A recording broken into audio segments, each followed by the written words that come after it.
Anos atrás, li uma frase no livro do John Bevere dizendo que Deus não responde necessidades, ele responde fé. Isso é um fato.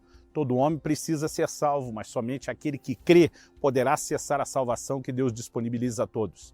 A forma como nós vivemos não é determinada apenas pelo que Deus quer fazer por nós, mas como correspondemos com Ele. Nos próximos minutos, esse será o assunto da nossa conversa. Fique comigo.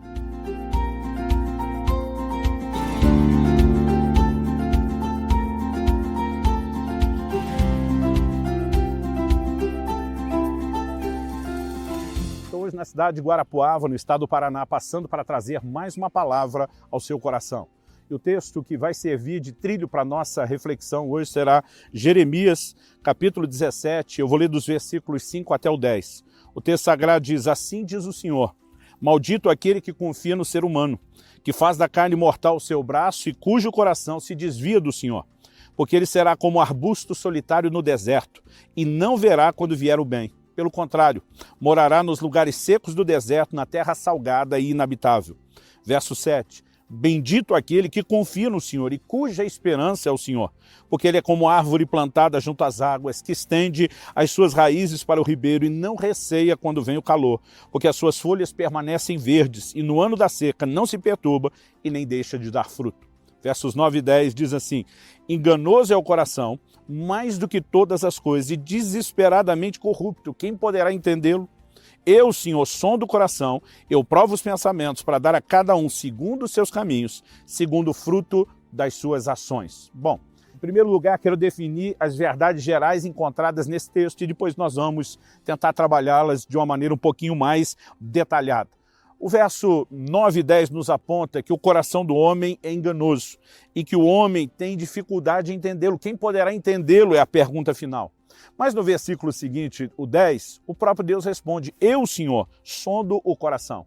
Embora os homens não possam muitas vezes, ou na maioria das vezes, entender seu próprio coração, Deus sonda, Deus conhece todas as coisas. E ele diz assim: eu provo os pensamentos para dar a cada um segundo os seus caminhos, segundo o fruto das suas ações. Em outras palavras, Deus está dizendo que às vezes está escondido dentro do homem, que nem mesmo ele percebe. Deus, de alguma forma, tornará isso visível por meio da maneira como ele, que vê o coração, que enxerga essas decisões, essas atitudes, às vezes até praticamente inconscientes, sem uma clara percepção, Deus demonstrará isso através de uma retribuição em relação às nossas ações.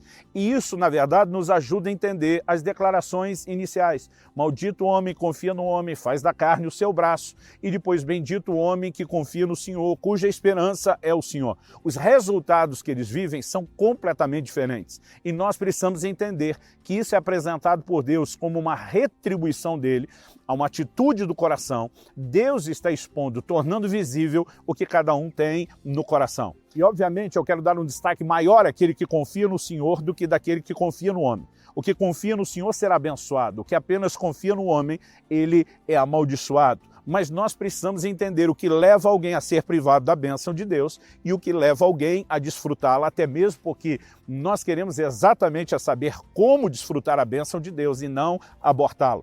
Então, quando olhamos para esses destaques, de gente que é abençoada, amaldiçoada, às vezes eu vejo pessoas falando: não, isso era só na antiga aliança, bênção e maldição não tem no Novo Testamento. Eu digo, de jeito nenhum.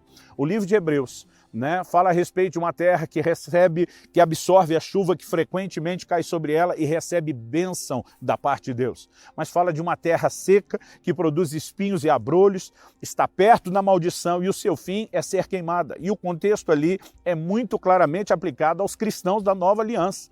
Então, nós precisamos entender que os mesmos conceitos de bênção ou maldição, de acordo com a conduta interior, de resposta a Deus, começando a resposta de fé e confiança no Senhor, eles são sustentados no Novo Testamento. Dito isso, eu gostaria que a gente pudesse separar em pelo menos 3 ideias principais aqui o texto. Em primeiro lugar, a diferença de atitude entre um e outro. E depois, nós vamos falar dos sinais da maldição que acompanham o primeiro exemplo e dos sinais da bênção que acompanham o segundo.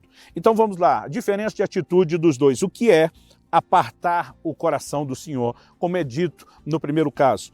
É fazer da carne o braço, é descartar a ajuda de Deus. Obviamente, nós não estamos dizendo que é errado aceitar uma ajuda humana. Errado é substituí-la, é simplesmente dispensar o que Deus pode fazer, confiando naquilo que o homem, seja nós mesmos ou outros agindo em nosso favor, podem fazer. E a palavra de Deus nos fala exatamente isso a respeito do rei Asa. Em 2 Crônicas, no capítulo 16, dos versículos 7 a 9, diz que ele estava enfermo, mas ele confiou nos médicos e não no Senhor. O problema não é buscar ajuda dos médicos ou da medicina. É baseado nisso dizer para Deus, eu não preciso de você e da sua intervenção. Então, feita essa distinção, a pergunta, o que é confiar no Senhor e fazer dele a nossa esperança? Também não significa que não podemos ter ajuda humana, mas é saber que mesmo que Deus use o homem para nos ajudar, nós precisamos reconhecer sempre uma orquestração divina, até mesmo por trás das pessoas. Quando eu leio, por exemplo, o livro de Esther e vejo o relato de um rei Assuero que não conseguia dormir e naquela noite de insônia, a noite que antecedia o dia em que um decreto seria aprovado para a morte de todos os judeus, inclusive de Mardoqueu, que era temente a Deus, esse homem, em sua insônia, vai ler nos decretos reais, pede a um dos seus servos que traga alguma coisa para ler, e tem justamente a história de como Mardoqueu, livrou o próprio rei da morte, trazendo à tona uma conspiração que foi desbaratada. E de repente ele questiona o que é que fizeram para recompensar esse homem. Respondem nada. E de repente diz, não, isso não pode ficar assim. E o dia começa com o imperador decidido a recompensá-lo. E é quando a história muda. Embora Deus tenha usado um homem, é evidente que essas coisas não aconteceram por acaso. Então até podemos receber ajuda de pessoas, mas quem confia no Senhor sabe que Deus mobiliza pessoas, que receber ajuda de pessoas não significa descartar Deus de forma alguma. Então, a partir dessa diferença principal, e lembrando que Isaías 64 diz que Deus trabalha a favor de todo aquele que nele espera, é a nossa confiança, é a nossa esperança em Deus que o move a trabalhar em nossa direção, nós podemos justamente entender que, diferente do rei Asa, que descartou a Deus dizendo eu confio nos médicos, nós podemos agir como o rei Ezequias. Em 2 Crônicas 32:8, ele faz uma declaração quando Senaqueribe ameaça invadir e destruir Jerusalém, e humanamente era impossível reverter aquele quadro. Ele falando desse rei diz, com ele está o braço de carne, mas conosco está o Senhor nosso Deus, para nos ajudar e guerrear nossas guerras. Em outras palavras, está dizendo, esse homem vem com força, mas a força dele é meramente humana. A gente aparentemente não tem a força humana, mas temos o braço de Deus em nosso favor. Resultado final da história, uma grande intervenção de Deus, um milagre e um livramento extraordinário. Alguns sinais da maldição. A Bíblia diz, o homem que confia no homem em vez de no Senhor, será como arbusto solitário no deserto. Não verá quando vier o bem e morará nos lugares secos do deserto, em terra salgada e inabitável. O que significa ser um arbusto solitário? O senso de solidão pertence a quem não confia no Senhor. Porque aquele que confia sabe que nunca será desamparado por Deus. No Salmo 27:10, o salmista afirma, ainda que meu pai e minha mãe me desamparem, o Senhor me acolherá. Quem tem esse senso de confiança no Senhor, mesmo quando as pessoas à volta o abandonam, ele sabe que não está sozinho. Paulo diz, todos me abandonaram, mas o Senhor esteve ao meu lado e me fortaleceu. Agora, aquele que não confia no Senhor, inevitavelmente experimentará isso. O texto diz, não verá quando vier o bem.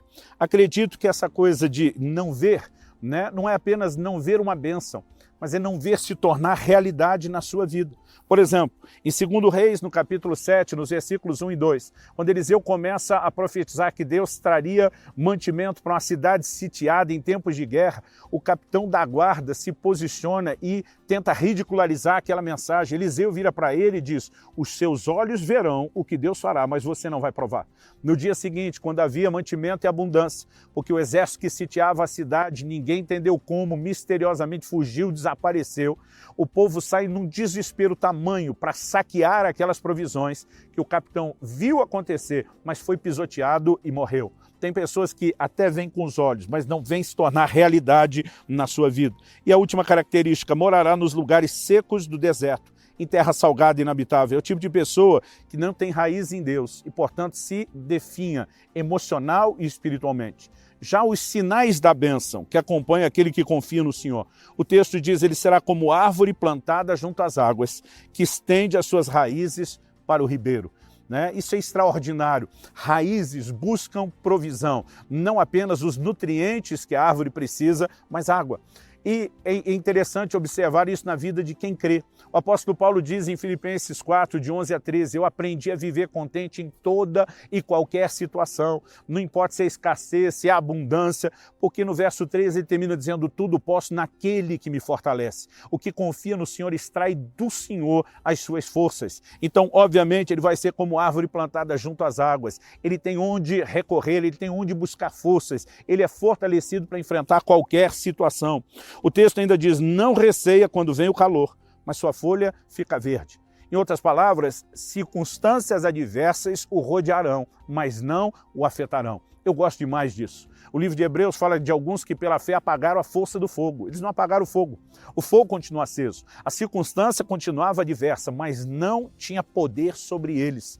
Então você olha, por exemplo, um Paulo e Silas na prisão, açoitados, com os pés amarrados no tronco, numa circunstância adversa, mas a Bíblia diz que eles estavam orando, cantando louvores. O íntimo deles não se quebrou diante da adversidade, até que Deus interviu e foram libertos. O cântico de Abacuque, lá no capítulo 3 do livro do profeta, também nos mostra isso, ainda que a figueira não floresça, que o produto da oliveira minta, que os campos não produzam mantimento, que no curral não haja gado, ele diz, todavia eu me alegrarei no Senhor e exultarei no Deus da minha salvação. Em outras palavras, está dizendo, minha alegria, minha força não depende das circunstâncias, porque minhas raízes estão em Deus, então não importa se vem o calor, minha folha vai permanecer verde, eu não vou me dobrar diante do calor. E no final, nós ainda vemos, no ano da sequidão não se perturba, nem deixa de dar fruto. Esse homem bendito por confiar no Senhor não é abalado. Quando a Bíblia fala sobre o pai da fé, e aqui eu termino em relação a Abraão, a Bíblia diz em Romanos 4,18 que ele creu,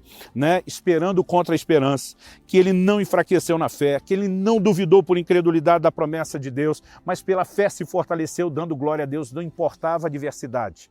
Sua folha permanecia verde, ele não se dobrava diante do calor e não deixava de dar fruto. Que eu e você possamos ser como homem que confia no Senhor e dessa forma honrar a Deus e também viver a plenitude da sua bênção.